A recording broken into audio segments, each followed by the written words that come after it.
ये draft regulations में हम थ्री टाइप्स ऑफ क्वालिफिकेशंस को हम डिफ़ाइन किया, जैसा यूजी डिग्री प्लस पीएचडी और मास्टर्स डिग्री प्लस पीएचडी।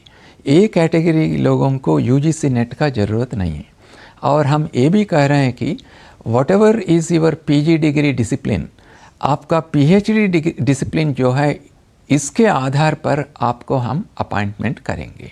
और दूसरा कैटेगरी है जिन्होंने मास्टर्स डिग्री किया, जैसा एमए, एमएससी, एमकॉम, एमबीए, अलग अलग सब्जेक्ट्स में मास्टर्स डिग्री होता है। इन्होंने if they want to join in a university or college, mandatorily they have to clear UGC NET. मान लीजिए यूजी और पीजी किसी ने अदर सब्जेक्ट में किया है, उसका बेस किसी अदर सब्जेक्ट का है, एंड देन वो पीएचडी किसी अदर सब्जेक्ट में करके और फिर प्रोफेसर बनते हैं, बच्चों को पढ़ाते हैं। वो बच्चे को उसमें कैसे पारंगत कर सकते हैं जिसे कि उन्होंने ही अब शुरू किया है?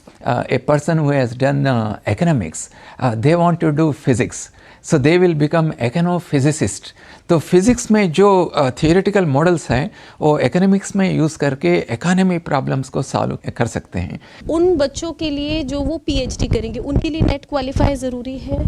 आपका क्वालिफिकेशन पीएचडी है तो यूजीसी नेट का ज़रूरत है ही नहीं। टीचर्स के लिए पूछूं, किस फॉर्मेट में उनका प्रमोशन और उनका नौकरी दी जाएगी? अभी ये नया ड्राफ्ट रेगुलेशंस में हम क्वालिटेटिव असेसमेंट करेंगे। आप पब्लिकेशंस कर सकते हैं, किताब लिख सकते हैं, किताब में चैप्टर्स लिख सकते हैं, आप पेटेंट्स को फाइल कर सकते हैं। ये पूरा एरियाज़ को हम क्वालिटेटिवली हम इसको असेसमेंट करेंगे। हमारे यूनिवर्सिटीज़ में अंडर ग्रेजुएट हो, पोस्ट ग्रेजुएट हो, even at the PhD level, why not we promote our own Indian languages. सरकार कैसे देखती है वीसी की पोस्ट को, क्योंकि ये इस वक्त अभी सबसे बड़ा राजनीतिक मुद्दा बनाने की कोशिश की जा रही है? हम चाहते हैं कि leaders with broad knowledge, multidisciplinary knowledge and ability to lead a complex system, इनको हम अपॉइंट करना चाहते हैं।